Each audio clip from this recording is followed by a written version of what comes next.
భారతదేశంలో ఉన్న ప్రముఖ పుణ్యక్షేత్రాల్లో శ్రీశైలం మల్లికార్జున స్వామి దేవాలయం ఒకటి.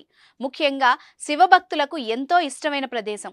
అందుకే ఇక్కడి మల్లికార్జున స్వామిని దర్శించుకోవడం కోసం ప్రతి ఏటా వేలాది మంది భక్తులు స్వామివారి దర్శనం కోసం వస్తూ ఉంటారు. శ్రీశైలం స్వామివారిని దర్శించుకుంటే పుణ్యం కలుగుతుందని భక్తుల విశ్వాసం. గజం కేవలం 26,000 రూపాయలతో 165 గజాల భూమి కేవలం 52 లక్షలు మాత్రమే.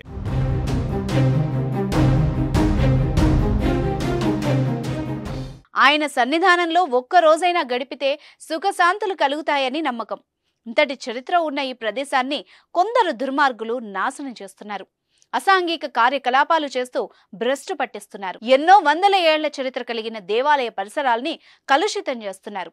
అయితే ఈ బాటిళ్లు ఎక్కడి నుంచి వచ్చాయి, ఎవరు తీసుకొచ్చారు, ఇంకా దీని వెనక ఎవరెవరు ఉన్నారన్న కోణంలో పోలీసులు దర్యాప్తు ప్రారంభించారు. తాజాగా శ్రీశైలంలో లిక్కర్ బాటిళ్లు ప్రత్యక్షం కావడంతో ప్రస్తుతం భక్తుల్లో ఆందోళన నెలకొంది.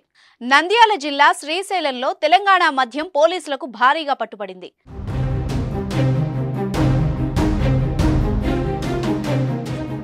మహాశివరాత్రి బ్రహ్మోత్సవాలు మార్చి 1వ తేదీ నుంచి జరగనున్న నేపథ్యంలో శ్రీశైలం పోలీసులు తనిఖీలు ముమ్మరంగా చేపట్టారు.